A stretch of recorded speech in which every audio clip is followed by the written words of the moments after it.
ওয়ালাইকুম আসসালাম বাবা। আমি বাজারে গেছিলাম তোমার চাচির জন্য শাকসবজি নিয়ে আসতে, এই ফিরছি।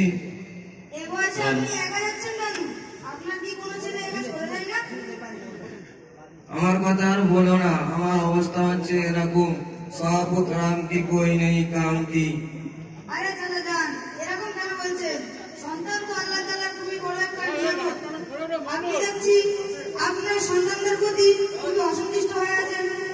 আরে এই জন্য তো আমি আল্লাহকে বলি আমার ছেলের মতো ছেলে আল্লাহ যেন কাউকে না দেয়। আমার ছেলে মেয়ে নাতি নাতনি মিলিয়ে মোট 25 জন, সব ছেলেরা নিজের বাচ্চাদের নিয়ে আলাদা থাকে। আমাদের বুড়ো বুড়ির কোনোভাবে কেউ দেখাশোনা করে না। আমরা দুজন সারা রাত কাশি, কেউ একটা ওষুধও কিনে দেয় না। যদি তোমার চাচি না থাকে তাহলে তো আমি ভুকে মারা যাব। আরে তওবা তওবা, কেমন সন্তান আপনার? আপনি কি তাদের দ্বীনি শিক্ষা দেননি? শিক্ষার কথা বলছেন তো? শিক্ষা আমি সবাইকে দিচ্ছি। একজন উকিল, সে তো কলকাতায় থাকে, একজন সে তো মুম্বাই থাকে, তাদের সাথে আমার কোনো সম্পর্ক নাই। এটা খুবই দুঃখের কথা। কিন্তু চাচা যান, আপনি কি আপনার সন্তানদের দ্বীনি শিক্ষা দিয়েছেন? আরে এই জন্য দ্বীনি শিক্ষা শিখায়নি। যদি ওরা হাফেজ মৌলানা হয় তাহলে মসজিদে মাদ্রাসায় থাকবে, ওই 2 থেকে 3,000 টাকা কামাবে, নিজে কি খাওয়াবে আর আমাদের কি খাওয়াবে। আস্তাগফিরুল্লাহ আস্তাগফিরুল্লাহ, এটা তো আপনার খুবই ভুল ধারণা। শুধু ইংরেজি বললে আপনাকে খাওয়াবে, আর যদি হাফেজ মৌলানা হয় তাহলে আপনি না খেতে পেয়ে মারা যাবেন। এই দেখুন, আমাদের একটা মৌলানা সাহেব আসছেন, তার কাছে এই ব্যাপারে কিছু জানা যাক।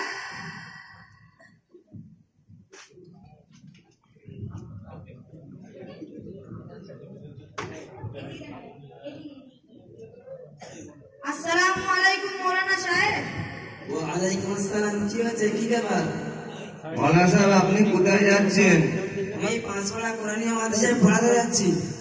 আমি আপনার হিফজ ক্লাসে পড়ি, কিন্তু চাচা যান বলছেন যে হাফেজ মৌলানারা মসজিদ আর মাদ্রাসায় থাকে, তারা মাসে 2 থেকে 3,000 টাকা কামাই করে, আর ওদের নিজে কি খায় আর নিজের বিবি বাচ্চাদের কি খাওয়ায়। তাই আপনি এই মূর্খ চাচাকে কিছু বুঝিয়ে বলুন। আস্তাগফিরুল্লাহ আস্তাগফিরুল্লাহ, লা হাওলা ওয়ালা কুওয়াতা ইল্লা বিল্লাহ। শুনুন চাচাজান, যে আপনি না এরকম সবাই ভাবে যে হাফেজ আলেমরা খেতে আর কামাতে পারে না, এটা কিন্তু ভুল ধারণা। রুজির মালিক আল্লাহ তাআলা, যিনি খাওয়ান তিনি পারান, যিনি মৃত্যু দান করেন তিনি তার জীবিত রাখেন, তিনি সমস্ত জিনিসের মালিক। কোন ইঞ্জিনিয়ার, ডাক্তার, ব্যারিস্টার, নেতা মন্ত্রী খেতে খাওয়াতে পারবেন না। যদি তারা আপনার বাড়িতে আসে তাহলে আপনি তাদের ভালো থেকে ভালো খাওয়ানোর চেষ্টা করবেন। দেখুন চাচাজান, বিয়ে পাস কিন্তু বেকার করছে, ডাক্তার কিন্তু তার কোনো রোগী নেই। দেখুন চাচাজান বিয়ে পাস খুব বেকার করছে, ডাক্তার কিন্তু ডাক্তারি চলছেই না। আর উকিল দেখুন তার কোনো কাস্টমারই নেই। আর দিন দিন শোনা যাচ্ছে যে অমুক ডাক্তার পাগল হয়ে গেছে, অমুক উকিল নিজেকে নিজে গুলি মেরে মারা গেছে। কি চাচাজান, এরকম হচ্ছে কিনা? হ্যাঁ, এরকম তো অনেক শুনেছি, কিন্তু আমার নাতি নাতিরা আমার কথা শোনে না, তো আমি কি করব? শুনুন চাচাজান, আপনি যদি আপনার নাতি নাতিদের দ্বীনি শিক্ষা দিতেন তাহলে আপনার নাতি নাতিরা আপনার কথাকে কখনোই অমান্য করতো না, আর আপনার সেবা যত্নই করতো। আর ইসলাম এটাই শেখানো হয়, যে সন্তান মা বাবার সেবা যত্ন করবে, মা বাবার কথা শুনবে, সে সন্তান জান্নাতে যাবে। আর যে সন্তান মা বাবাকে কষ্ট দেবে, মা বাবার কথাকে মানবে না, সে সন্তান জাহান্নামে যাবে। আর যেমন বলা হয়েছে মায়ের পায়ের নিচে জান্নাত, যেমন বলা হয়েছে মায়ের পায়ের নিচে জান্নাত, আর বাবা হচ্ছে জান্নাতের দরওয়াজা। আর মা বাপদের খেয়াল রাখা উচিত নিজের সন্তানদের প্রতি, আর মা বাপ যেন নিজের সন্তানদের বদদোয়া না দেয়, আর সন্তানরা মা বাপকে যেন কষ্ট না দেয়, তাহলে বড় ভুল হয়ে যাবে চাচাজান। এবার কিছু বুঝতে পারছেন চাচাজান? হ্যাঁ, এবারে কিছু কিছু বুঝতে পারছি। আচ্ছা চাচা যান, আপনি কি দ্বীনের সম্পর্কে কিছু জানেন নাকি? কেন, তুমি একাই মুসলমান বুঝি, আমি কি কিছু জানি না নাকি? তাহলে গোসলের কয়টি ফরজ বলুন তো? আচ্ছা, এই কথা, এটা খুবই সহজ প্রশ্ন। গোসলের 9টি ফরজ। তাহলে বলুন দেখি।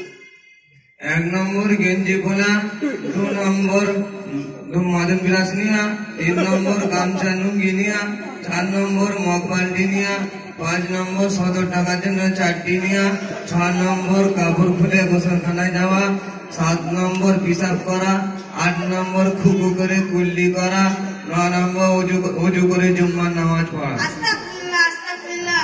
এটা তো আপনার দিক থেকে ঠিক হতে পারে, কিন্তু তো শরীয়ত তো আর আপনার কথা মতন না। তাহলে এবার ওযু কয়টি ফরজ বলুন তো? কেন যেগুলি বললাম ঠিক হয়নি নাকি? না না, আমি আপনার কোনো অপমান করছি না, কেননা আপনি মুসলমান আর আপনার দাঁড়িয়ে দেখছি বেশ সাদা হয়ে গিয়েছে। তাহলে আপনি নিশ্চয়ই জানেন, বলুন দেখি। ওযু 13টি ফরজ। 1 নম্বর মুসলমান ঘরে জন্ম নেওয়া, 2 নম্বর দাড়ি রাখা, 3 নম্বর অল্প অল্প পা ধোয়া, 4 নম্বর ফেসবুক চালানো, 5 নম্বর হোয়াটসঅ্যাপ চালানো, 6 নম্বর ইনস্টাগ্রাম চালানো, 5 নম্বর পাবজি খেলা, 6 নম্বর সকাল 10টার সময় ঘুম থেকে ওঠা, 7 নম্বর সারা সপ্তাহ নামাজ কাজা করে জুম্মা টু জুম্মা নেওয়া। আস্তাগফিরুল্লাহ আস্তাগফিরুল্লাহ। আপনাকে তো ওযু আর গোসলের ফরজ বলতে বলেছিলাম, আপনি এসব কি সব বলছেন? এগুলো আপনি কোথা থেকে শিখেছেন? এটা আমি আগে থেকে জানতাম। এই দেখুন, আমাদের মৌলানা সাহেবের সাথে 2টি বাচ্চা এসেছে, তারা আপনাকে বলে শোনাবে, তাদের কাছে জিজ্ঞেস করুন।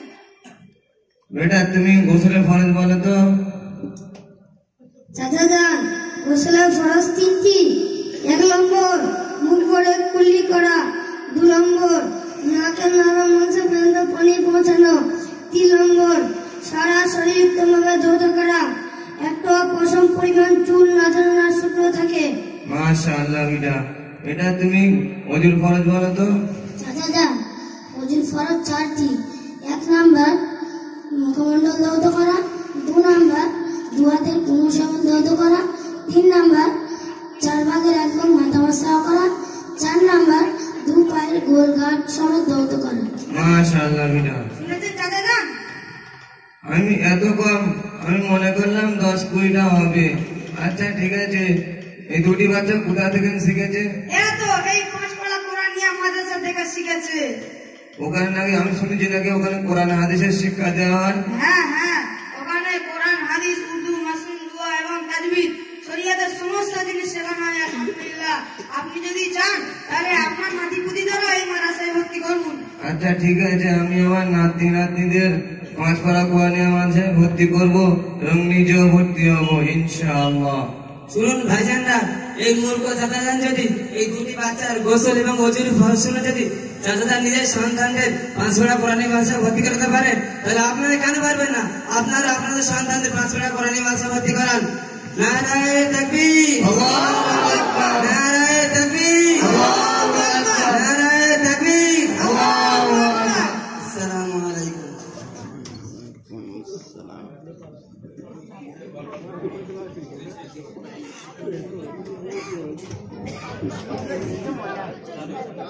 हेलो। आज हकीकत में बहुत लोगों ने मजाक मजाक में गुस्ल का फर्ज सीखे, दिल लगे वजू और गुस्ल फरज सीखे गए। अनेक जन नामाज पढ़े गुस्ल फरज जाने, अनेक जन गुस्ल करे किंतु गुस्ल फरज जाने ना, उजू करे उजूर फरज जाने ना। বাচ্চারা আপনাদের কাছে হেসে হেসে বলে গেলেন, কিন্তু অনেকজন শিখে গেলেন। বলো আলহামদুলিল্লাহ।